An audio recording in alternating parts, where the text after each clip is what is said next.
এখন পর্যন্ত প্রশাসনিক তৎপরতা আমি অনেক খুশি, কারণ তারা যথেষ্ট সিনসিয়ার এবং দ্রুততার সঙ্গেই কোনো মেসেজ পাইলে মুভ করছে।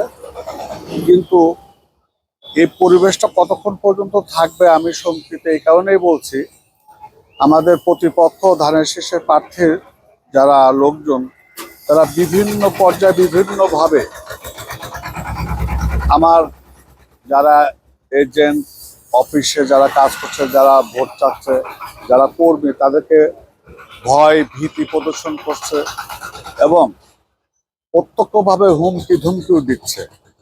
এমনও ঘটনা ঘটেছে, আমার মহিলা এজেন্ট ভোট চাইতে গেছে, অশালীন আচরণ এবং অশালীন কথাবার্তাও বলেছে, এমনও ঘটনা ঘটছে। পরিবেশ উত্তপ্ত করার চেষ্টা করা হচ্ছে, তাই এটা নিয়ে আমি শঙ্কিত। কিন্তু প্রশাসন যথেষ্ট তৎপর আছে। আমি আরেকটু অনুরোধ করবো প্রশাসনকে, এই বিষয়গুলা নিয়ে আর একটু দৃশ্যমান হলে পারে আর কেউ এই ধরনের আচরণ করতে পারবে না, এটা আমি বিশ্বাস করি। ইনশাল্লাহ জয়ের ব্যাপার তো আশাবাদী, এবং আমি বিশ্বাস করি ঈশ্বরদী, আটঘরিয়া, পাবনা 4 একটা ভোট বিপ্লব হতে চলছে এবং একটা ইতিহাস হবে। আর আমার সঙ্গে প্রতিদ্বন্দ্বী হয়তো বা দাঁড়িপাল্লার হতে পারে। সাধারণ মানুষের কাছে প্রতিশ্রুতি কিছু নাই। সাধারণ মানুষ আসলে এমনিতেই যে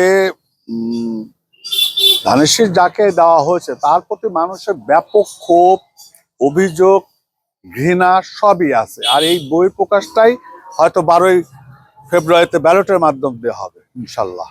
ইনশাল্লাহ ইনশাল্লাহ আমি তো শতভাগ আশাবাদী।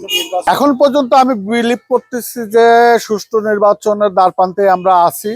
এখন শেষ অবধি পর্যন্ত দেখা যাক। তবে